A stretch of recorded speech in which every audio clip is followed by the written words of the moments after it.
Liam, grab the trowel. See, I already got some started. We are digging up some of these volunteer basil plants. Got some Thai basil coming up in the garden. I told Liam he could pot them up and sell them at the market.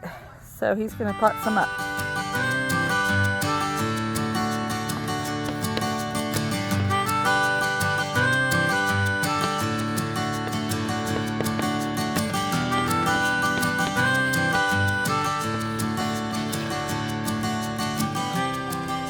But first, we have to go through and clean up these beds. There are weeds growing everywhere. We've got dandelion down here, wild lettuce up here, and various other weeds throughout. Liam is taking care of some of the seedlings that we want to rescue. As you can see, we have a ton of Thai basil. We're probably not going to be able to rescue them all, but if we can share a few with others, we will. We've got solidago growing up in our garlic bed that needs to be pulled. And I just cleaned up this bed. Had a couple of ground cherries in the middle, some basil that came up. I harvested the wild lettuce.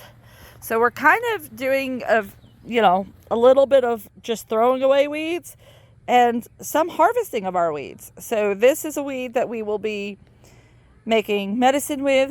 Wild lettuce is great for pain. And these two weeds here we will pot up because they are Althea Rose of Sharon, and we can sell those. And the ground cherries seeded themselves. We're just going to leave them for now. We might pull them because we have a lot of them that seeded. Odin planted this kale here in the middle of the bed in the spring. And this is some sorrel, not sorrel. It tastes like sorrel. It's sour. Growing up, we always just called it sour weed. Sour grass is sometimes people call it, but it's an oxalis. And it's a nice sour flavor. So the kids wanted me to leave that for them to nibble on. But first, we have to go through and clean up these beds. There are weeds growing everywhere. We've got dandelion down here, wild lettuce up here, and various other weeds throughout. Liam is taking care of some of the seedlings that we want to rescue. As you can see, we have a ton of Thai basil. We're probably not going to be able to rescue them all, but if we can share a few with others, we will. We've got solidago growing up in our garlic bed that needs to be pulled. And I just cleaned up this bed. Had a couple of ground cherries in the middle, some basil that came up. I harvested the wild lettuce. So we're kind of doing a little bit of just throwing away weeds and some harvesting of our weeds. So this is a weed that we will be making medicine with. Wild lettuce is great for pain. And these two weeds here we will pot up because they are Althea Rose of Sharon, and we can sell those. And the ground cherries seeded themselves. We're just going to leave them for now. We might pull them because we have a lot of them that seeded. Odin planted this kale here in the middle of the bed in the spring. And this is some sorrel, not sorrel. It tastes like sorrel. It's sour. Growing up, we always just called it sour weed. Sour grass is sometimes people call it, but it's an oxalis. And it's a nice sour flavor. So the kids wanted me to leave that for them to nibble on. It's truly amazing how many of the weeds we have growing in our beds are actually either medicinal or edible. So we're using caution, but we also need to make space for our vegetables. So we will not save everything, but we'll try to save some. Got this gorgeous, healthy cherry tomato volunteer. Beautiful, healthy specimen. So I don't want to move that now. I was going to move it when it was little. So I think I'm just going to let it live here. This will be a unique little spot. You going to help your brother? You need a trowel. Where did you put yours? I gave you a trowel. Where is it? Over there. Yeah. Aw.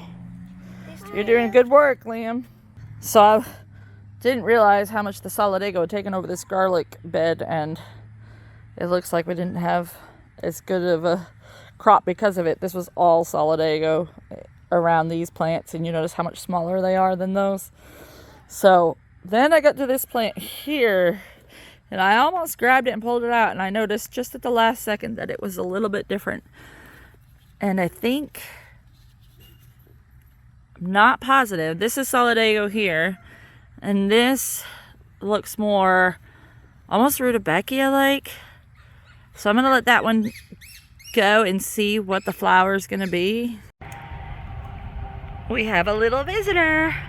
Looks like a female blue-tailed skink has come to lay its eggs in our garden, and the boys are potting up basil right here.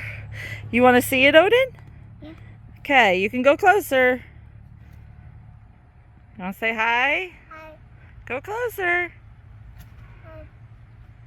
You want to say hi? Hi. I think Liam wants to try to catch it. You gonna try to catch it? Yeah. No. You can try to catch it if you want. They're really fast. Just don't grab its tail. It'll break off if you grab it. I know they can regrow. Yeah, but you don't want to hurt. It still hurts. You want to grab it? You don't have to. I used to love being really calm. That's surprising. Maybe it likes you. Usually they run off at the slightest movement. I'm scared it's gonna bite me. Oh, no. They don't really do that unless you're literally jamming your finger in their mouth. Watch this prove me wrong. Yeah, she's fast. How fat her belly is makes me think she's gonna lay some eggs. Oh, a big one? Yeah, baby one. But maybe she'll catch. Maybe her belly's fat because she's eating all the bad bugs out of the garden. She's coming towards you, Ro. Oh, right into Rowan's trowel. How funny is that? She's almost tame. She's so sweet.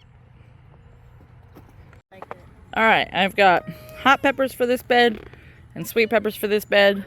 It's quite the variety, so I'm not going to list them all off. You'll see when we start picking them. And I got my tomato bed laid out. We got most of our tomatoes down in the lower in-ground garden, but I want to do a couple up here. So these tomatoes are a couple of different varieties that Ryan got for me for Mother's Day from my friend. See, y'all, this is why you got to be careful where you plant ground cherry, because they naturally drop a lot of fruit throughout their growing season. And they all seed. I am the type of person that hates thinning babies, and I hate pulling up volunteers. This is breaking my heart. I can't leave this whole bed just to ground cherries, but I can't pull them either. I'm physically incapable of it. The Egyptian walking onions I got from my mom are already starting to walk. They form these heavy nodes up here. These bulbils get so heavy that they drop down. This one already dropped down and touched the ground, and I ripped it off to give to a friend.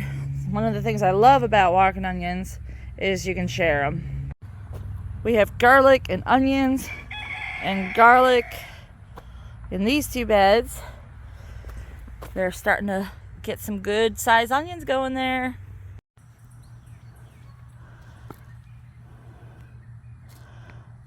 You're getting that basil potted up? Mm-hmm.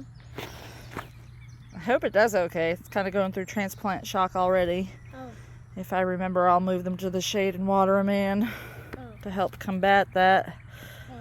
But first, I've got to get this bed planted with summer squash, I think. Oh. I'm just trying to figure out how these cherry tomatoes and comfrey can be incorporated into it. I guess I could just leave them where they are. All right, Liam is on the task. He's going to get these moved out of the sun so that they won't have such severe transplant shock. I just came out from inside. Yep. Help permaculture. You had a little break and now you're ready to help again? Yeah. Good job.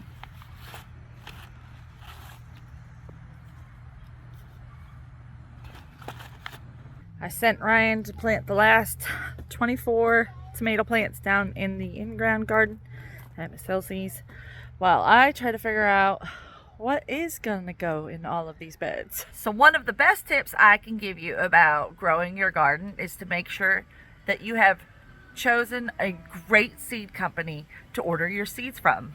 Mary's Heirloom Seed is that company for me. I trust Mary beyond a shadow of a doubt. I know that she is always going to make sure that if I have any issues with my order, she's going to resolve it. She's going to always provide the highest quality and quantity and price of any seeds I could order anywhere else. Her price is by far some of the best in the market. Her seeds always germinate. She always has extra seeds in the seed packets. Just everything about her seeds make them the best. Now, I said all of this long before Mary's Heirloom Seed offered an affiliate account for people like me to be able to post a link that you can use, that you can order your seeds from Mary and get a little boost for our family. We get a small percentage. It does not cost you any extra, and it really helps our family out. So if you need any great seeds with impeccable quality standards, I suggest Mary's Heirloom Seed. And I'm going to leave my affiliate link down in the comments. And I'm also going to leave it in the description of the video for you. So I want to do vines over the brassicas. So it's probably going to be cucumbers and small melons like Kajari and tiger melon in these two beds. That's going to be a perfect companion planting setup because as the vines grow, it will shade the broccoli, which really doesn't want to have any sunlight on it or it might bolt. And the added benefit that the cucumbers will hide the broccoli from the cabbage moth. Gonna plant some tiger melon here on the trellis on both sides to grow up. We did Kajari melon last year and it did really well, and the tiger melon is a nice small melon as well. Ladybug? Yeah. You see it? Mm-hmm. Protecting our garden. Okay, I had to put the phone down and get really busy because it got really hot out here and I was running out of steam. So I needed to really focus. So Ryan's cooking dinner now. We're done for the day. I've sat down for a little bit to rest my weary feet. And I just came out here to just go back over everything and let you know what you missed. Alright, so everything is watered in. In this bed, we have summer squash, we have lemon squash, crookneck squash, and a patty pan squash, a scallop green one from Mary's Heirloom Seed. 95% of my seeds are from Mary's Heirloom Seeds. We do grow mostly Mary's Heirloom Seeds here. This bed has not been touched because the boys are still working on pulling out some basil and potting it up. I intermixed some old dill seed in this bed so that if it does germinate and come up, it'll be here when it's time to pull the onions and garlic. I have interseeded borage seed in this tomato bed. I've done some nasturtiums on the corners going down. I put some bush beans over here, a red and a yellow on the outside edge and all dragon tongue down the middle. I put some roselle seed in here. Hopefully they come up, and just like the dill, they'll grow tall and then these will be harvested. This bed is all zucchini. I did black, white, round, and gray zucchini. And those are all from Mary's heirloom seeds.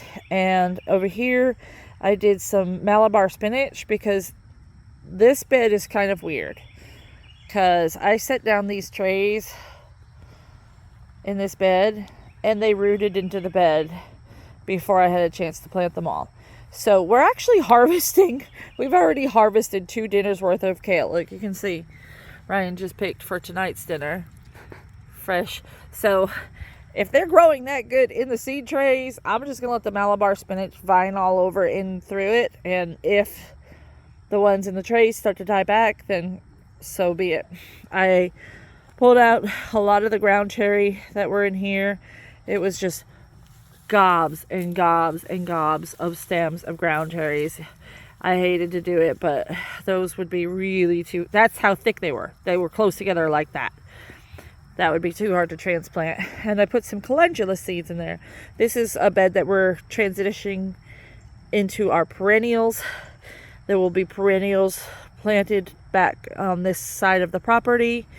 This side of the garden beds won't be raised beds. It'll be trees and shrubs and whatever the other perennials we can plant.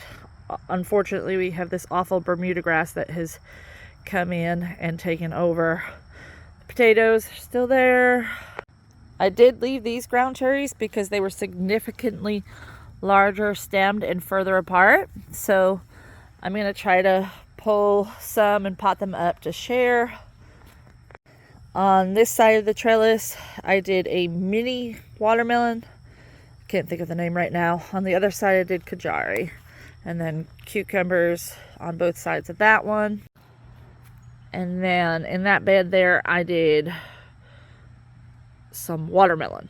So different types of watermelon. And I think the ones on the end were just another type of melon. I thought it was a packet of watermelon seed. And I poured it out and I was like, that's not watermelon seed, but I'll plant you anyway. So we shall see. Got a lot done. Got a lot planted. We'll probably still add herbs and flowers throughout as we go. And then succession planting as stuff comes up and grows and is harvested or dies back. We've got these beds with the cabbages. So eventually those will be gone. And we'll have something else in its place. So it's always evolving. And I just had so much fun doing it today. But boy, am I exhausted. But keep learning and keep growing.